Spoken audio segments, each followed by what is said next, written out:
Hello friends, I hope आप सभी अच्छे होंगे। मैं अंशुल शुक्ला आप सभी का स्वागत करता हूं हमारे यूट्यूब चैनल एस्पिरेंट्स चॉइस पर। आप सभी लोग जैसा कि जानते हैं कि आज से नया साल 2025 स्टार्ट हो चुका है, तो आप सभी को हमारी तरफ से नव वर्ष की हार्दिक शुभकामनाएं। इसके साथ ही आइए चलते हैं यहाँ पर चर्चा करने के लिए। 1 जनवरी 2025 से हमारे देश में कई नियमों में बदलाव हुआ है, उनके बारे में हम यहाँ पर डिस्कस करेंगे। तो चलिए शुरू करते हैं, आइए देखते हैं।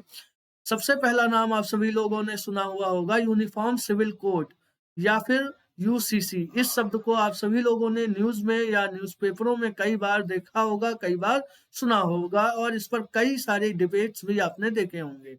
आइए जानते हैं कि यह क्या है और इसके बारे में यहाँ पर क्या चर्चा होने वाली है। तो यूसीसी जो होता है, इसको हम यूनिफॉर्म सिविल कोड के नाम से भी जानते हैं, और इस नियम को या इस लॉ को लागू करने वाला सबसे पहला राज्य हमारे देश में उत्तराखंड बन गया है। उत्तराखंड के सीएम पुष्कर सिंह धामी जी ने यह कहा था कि 1 जनवरी 2025 से हमारे राज्य में यूसीसी को लागू कर दिया जाएगा। तो आज से यह नियम या ये जो कानून है उत्तराखंड में इम्प्लीमेंट हो जाएगा या शुरू हो जाएगा। इसके अंतर्गत होता क्या है कि यूसीसी जो है या फिर यूनिफॉर्म सिविल कोड जो है, इसके अंतर्गत कोई भी व्यक्ति किसी भी धर्म का हो, किसी भी जाति का हो या किसी भी पद पर कार्यरत हो, उस सभी के लिए जो भी कानून व नियम होते हैं वे सभी समान होंगे। चाहे किसी भी बच्चे को अडॉप्ट करना हो या डाइवोर्स लेना हो या मैरिज हो, इन सभी को लेकर के जो भी नियम व शर्तें होती हैं या जो नियम कानून होते हैं, वह सभी पर एक ही तरह से अब एक ही तरह के कानून लागू होंगे। यूसीसी जो है वह नीति निर्देशक तत्व यानी डीपीएसपी के अंतर्गत संविधान में इसका वर्णन किया गया है, जो कि अनुच्छेद या आर्टिकल 44 में आता है। ठीक है, इसके लिए जो कमेटी बनाई गई थी उसको हेड रंजना देसाई जी के द्वारा किया गया था। यूनिफॉर्म सिविल कोड को सबसे पहले गोवा के अंदर लागू किया गया था, लेकिन इसको जब गोवा के अंदर लागू किया गया था तो इसको हम पोर्तुगीज कोड के नाम से जानते थे, क्योंकि यह जब वहां पर गोवा के अंदर इसको इंट्रोड्यूस किया गया था तो वहां पर पुर्तगालियों का शासन हुआ करता था। इसी के चलते हम यह कह रहे हैं कि देश के अंदर जो पहला राज्य बना हुआ है यूसीसी यानी यूनिफॉर्म सिविल कोड को लागू करने वाला, वह उत्तराखंड राज्य हो जाएगा। इस रिफॉर्म्स में या इस रूल में क्या होता है कि हम सभी के लिए जो कानून होंगे वह सभी एक समान होंगे। आइए चलते हैं अगले, देखते हैं और 1 जनवरी से क्या लागू होने वाला है। तो एयर इंडिया, आप सभी लोग जानते हैं एयर इंडिया के बारे में, या हमारे देश की विमानन कंपनी है, यानी इसके जो एरोप्लेन्स हैं वह हमारे देश में जो फ्लाइंग की सुविधा है उसको प्रोवाइड करते हैं। तो 1 जनवरी 2025 से एयर इंडिया के द्वारा यह अनाउंस किया गया है अपने प्रेस में कि जो वाईफाई सुविधाएं हैं यानी वाईफाई सर्विस को फ्री कर दिया गया है एयर इंडिया में सफर करने वाले लोगों के लिए। ठीक है, अब यह 1 जनवरी से लागू कर दिया जाएगा। आप सभी लोग जानते हैं कि एयर इंडिया जो है इसको जेआरडी टाटा जी के द्वारा बनाया गया था,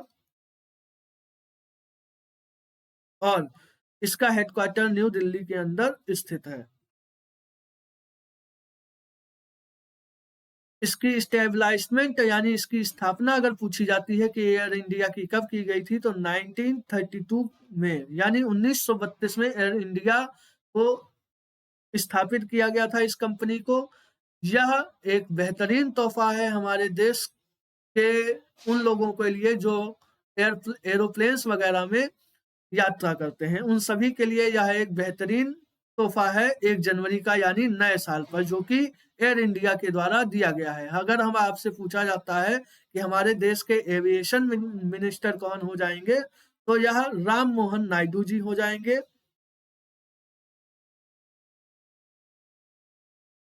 जो कि जो कि आंध्र प्रदेश से बिलोंग करते हैं। ये हमारे देश में एविएशन मिनिस्टर हैं। ठीक है, इसी के साथ आगे बढ़ते हैं। स्कैपिंग ऑफ एंजल टैक्स यानी भारत के अंदर हमारे देश में जो स्टार्टअप इकोसिस्टम है उसको मजबूत करने के लिए जो एंजल टैक्स था उसको एबॉलिश कर दिया जाएगा अप्रैल 2025 से।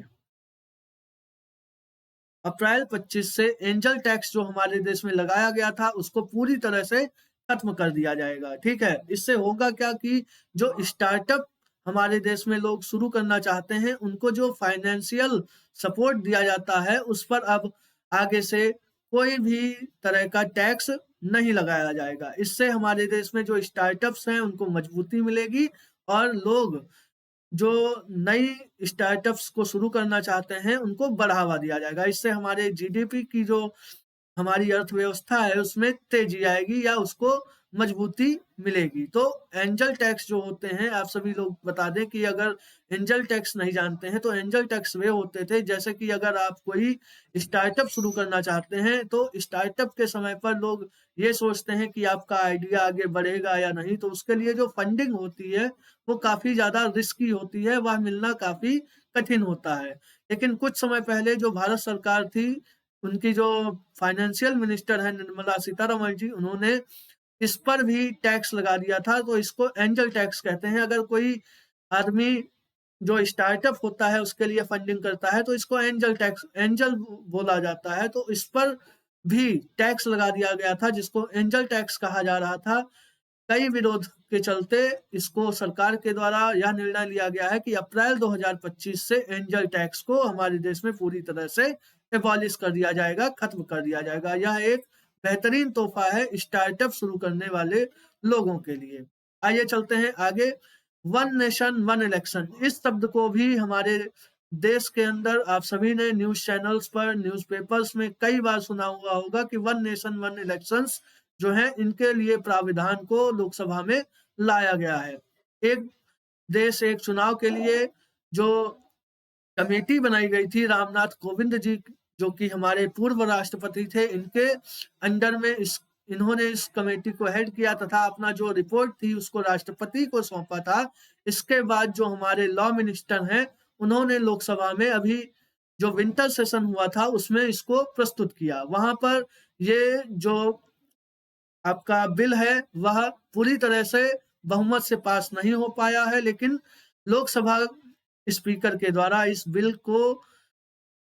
इस बिल के अंदर जो है एक 39 मेंबर्स की कमेटी को गठन किया गया है। ठीक है, ये 39 मेंबर्स जो हैं इनके जो रिपोर्ट्स रहेंगी उसके आधार पर इस बिल को आगे बढ़ाया जाएगा। ठीक, इसमें होगा क्या कि वन नेशन वन इलेक्शंस जो है हमारे देश में, आप सभी लोग जानते हैं कि लोकसभा का चुनाव होता है जो कि एक राष्ट्रीय पर्व के रूप में मनाया जाता है और हर एक राज्य के अलग अलग इलेक्शंस जो है वो कंडक्ट कराए जाते हैं। तो जो भारत सरकार है प्रेजेंट टाइम में, एनडीए की सरकार, उसका ये कहना है कि जो ये हमारे पास बार बार इलेक्शंस कराने के लिए जो पैसा, जो मिलिट्री पावर या जो भी समय खर्च होता है, इन सब का बचाव हो जाएगा अगर हमारे देश में एक साथ ही लोकसभा, विधानसभा तथा अन्य जो इलेक्शंस होते हैं उनको अगर कराया जाए तो हमारे पास समय तथा पैसे का काफी मात्रा में बचाव होगा, काफी पैसा और समय सेव किया जा सकता है।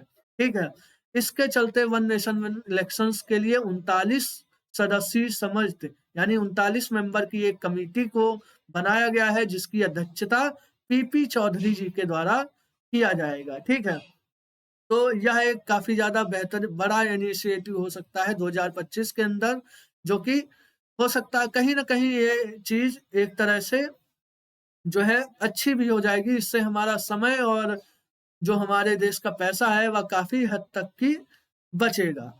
इसी के चलते आगे आइए देखते हैं आगे और कौन सी चीज जो है हमारे नए साल के लिए एक तोहफे के रूप में आई है। तो आप सभी लोग जानते हैं कि अभी कुछ समय पहले यूपीआई सिस्टम के द्वारा 123 पे, यानी जो फीचर्ड फोन यूज करते हैं, जो लोग एंड्रॉयड या जो स्मार्टफोन का यूज नहीं करते हैं, उन लोगों के लिए एक सुविधा, एक सर्विस प्रोवाइड की गई थी यूपीआई के द्वारा या आरबीआई के द्वारा कह लें कि 123 पे इस फीचर के द्वारा जो पेमेंट होता था उसको किया जा सकता था। लेकिन इसकी जो लिमिट हुआ करती थी वह 5,000 तक की लिमिट इसके लिए होती थी, यानी फीचर फोन के द्वारा आप सभी लोग 5,000 तक का पेमेंट कर सकते थे। अब 1 जनवरी 2025 से इस यूपीआई पेमेंट यानी 123 पे पेमेंट की जो लिमिट है उसको 5,000 से बढ़ा करके 10,000 कर दी गई है, जो कि एक बेहतरीन इनिशिएटिव है सरकार का, ठीक है। आप सभी लोग जानते हैं कि डिजिटल इंडिया को बढ़ावा देने के लिए हमारी सरकार काफी ज्यादा कार्य कर रही है, और रूरल एरिया हो या अर्बन एरिया हो, यहाँ पर काफी ज्यादा मात्रा में काम किया जा रहा है। इसी के चलते इस सुविधा को लॉन्च किया गया था, ठीक है, जिससे जो हमारा पेमेंट सिस्टम है उसको काफी ज्यादा बढ़ावा मिल सके। इसी के चलते अब इसकी लिमिट को बढ़ाया गया है। आप सभी लोग जानते हैं कि यूपीआई सिस्टम जो है इसको अगस्त 2016 में लॉन्च किया गया था। इसका फुल फॉर्म होता है यूनिफाइड पेमेंट इंटरफेस। इसको 2016 में लॉन्च किया गया था, और यह एनपीसीआई यानी नेशनल पेमेंट कारपोरेशन इंटरफेस के अंतर्गत काम करती है, जिसको आरबीआई रेगुलेट करता है, ठीक है। और एनपीसीआई को 2008 में लॉन्च किया गया था। एनपीसीआई जो है आपका रुपे कार्ड हो गया, यूपीआई हो गया, भीम ऐप हो गया, इन सभी चीजों को यह रेगुलेट करता है नेशनल पेमेंट कारपोरेशन इंटरफेस के द्वारा। तो यह एक बेहतरीन इनिशिएटिव हमारी सरकार के द्वारा 2025 में शुरू किया गया है। इसी के साथ आगे चलते हैं। एसटीवी रिफॉर्म्स, आप सभी लोग जानते हैं कि जो हमारे यहाँ पर टेलीकॉम कंपनियां हैं, जैसे जियो हो गई, एयरटेल हो गई, इन सभी लोगों ने जो हमारे मोबाइल रिचार्ज थे उनको काफी ज्यादा महंगा कर रखा था। कुछ ऐसे भी लोग हमारे देश में लगभग 15 करोड़ ऐसे लोग हैं जो फीचर फोन का, यानी जो बिना, जो सिर्फ सिम वाला फोन होता है, जिसमें कोई भी स्मार्टफोन या स्मार्ट सुविधा नहीं होती है, उस फोन का यूज करते हैं।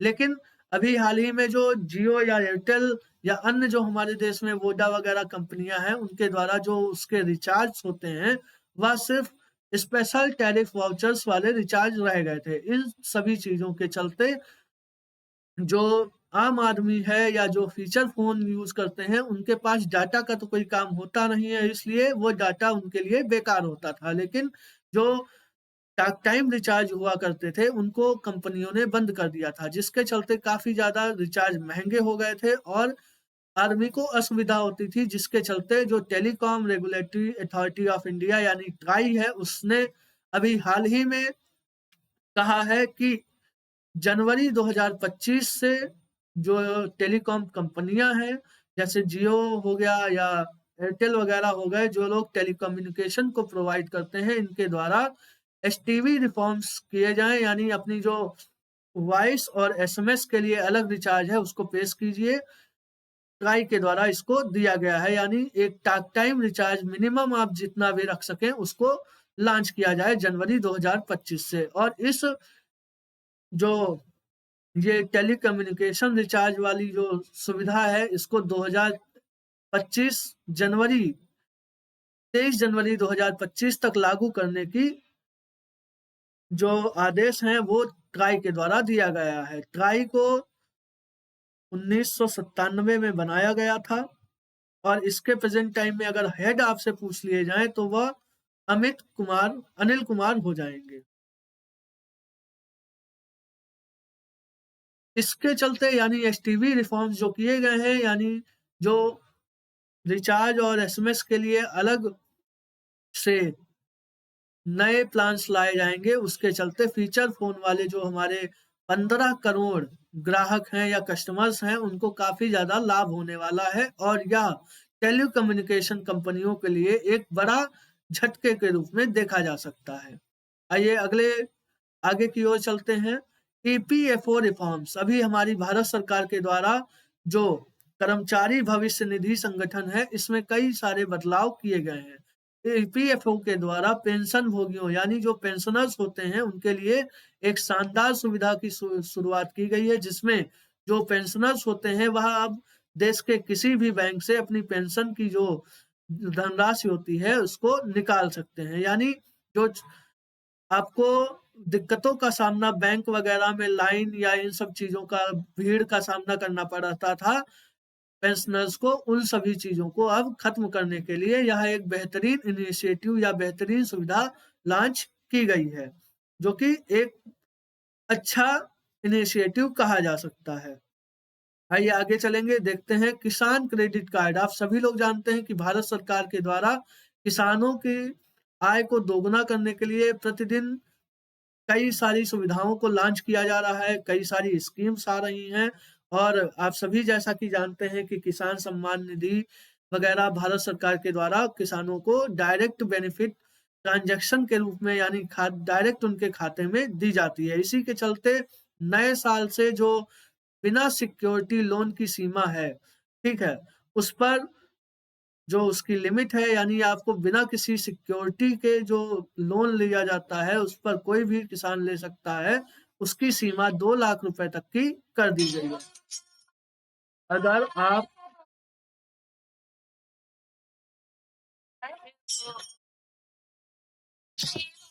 अगर आप चाहते हैं कि जैसा कि आप सभी लोग चाहते हैं, अगर आप कोई भी किसान चाहता है कि उसे बिना किसी सिक्योरिटी के बैंक से लोन लेना हो तो इसके लिए 2 लाख तक की लिमिट अब कर दी गई है। यानी कोई भी किसान 2 लाख तक की लिमिट 2 लाख तक की रुपए को बिना किसी सिक्योरिटी के ले सकता है।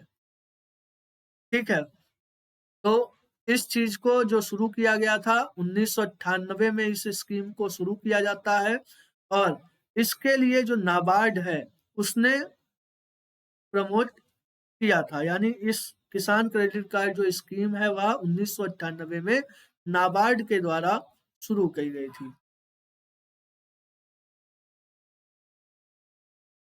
तो चलिए यह थे हमारी आज की सूचनाएं। जैसा कि आप सभी लोग जानते हैं हमारा जो चैनल है वह आप सभी के सपोर्ट से ही आगे बढ़ रहा है। तो आप अब प्रेजेंट टाइम में जो भी वीडियोस रहेंगे प्रॉपरली आप सभी को मिलेंगे तो आप सभी ज्यादा से ज्यादा इसको शेयर कीजिए जैस और सभी को, जिससे यह सभी तक की पहुंच सके और आप सभी लोग इसको सब्सक्राइब कीजिए। धन्यवाद। जय हिंद।